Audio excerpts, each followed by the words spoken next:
Hello, everyone. I hope you are all doing awesome today.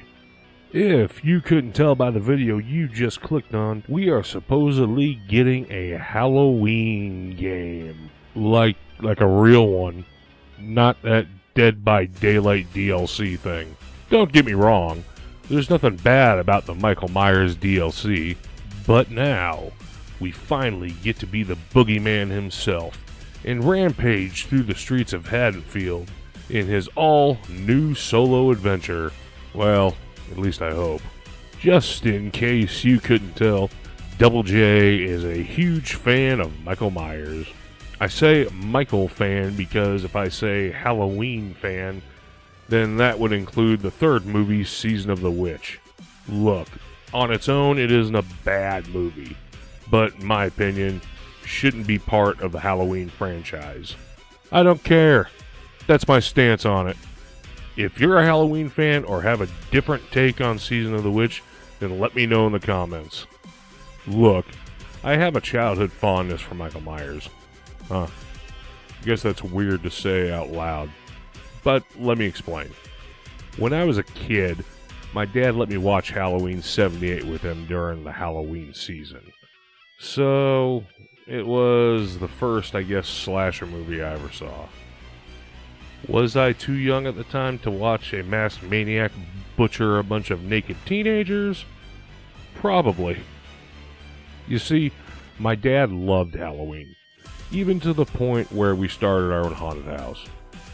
And as I got older and grew up, I started playing the part of Michael Myers in our family's haunted house. And I know none of you know what I actually look like. But because of my build, I looked a lot like the Tyler Mane version of Michael, from the Rob Zombie Halloween movies. Yes, Double J is a pretty big guy. Needless to say, towering over people and just staring at them, the Michael Myers way, did the trick 99% of the time. Anyway, back to the new Halloween game. Now, from what I can tell, the only other Halloween games released were the Atari 2600 1983 one by Wizard Video, and the Retro Realms one in 2024. Not counting the countless DLCs and mods for other games because those don't count as standalone titles. Now, I have never heard of the Retro Realms game until researching for this video. And from what I can tell at least, it is a cool little 16-bit arcade-style adventure game.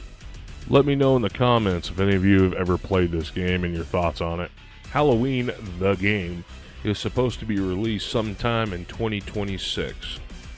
But, as we all know how game publishers are these days, 2026 is a pretty broad umbrella, so I expect it to be pushed around dates here and there.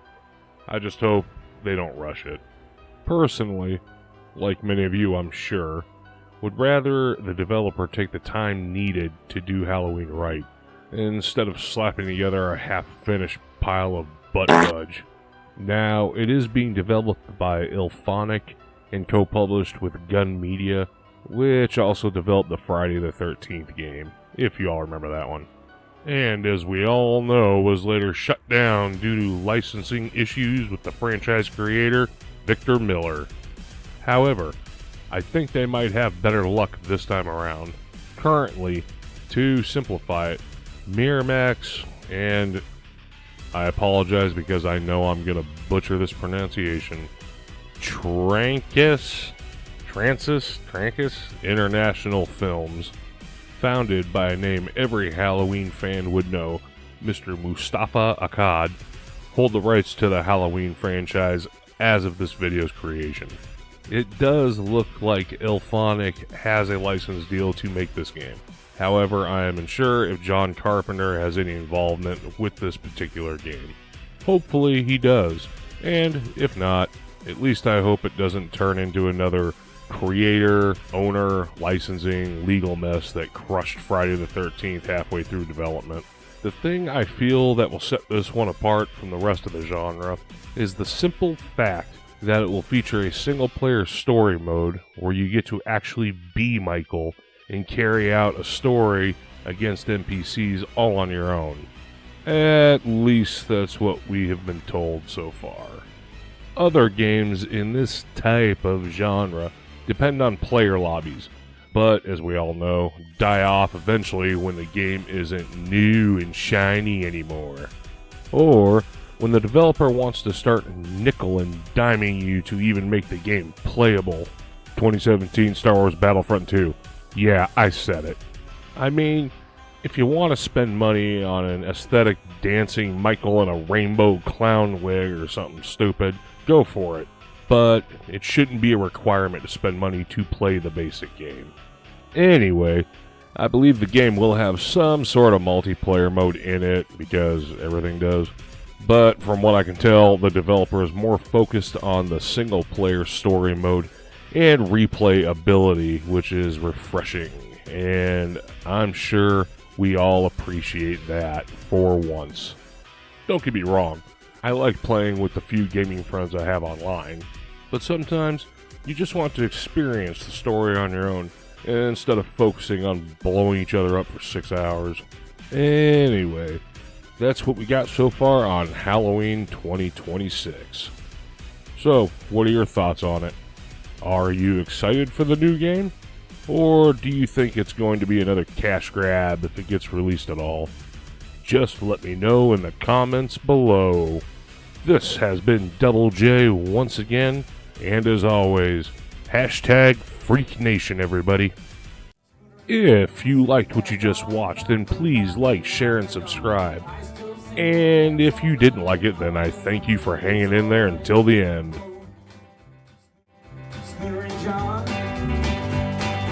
Go, get it on. Go. Scooter and John, hey. Well, whiskey, beer, and cigarettes. I don't think I'd ever forget what it all meant to me. It was the science sure as well, it was all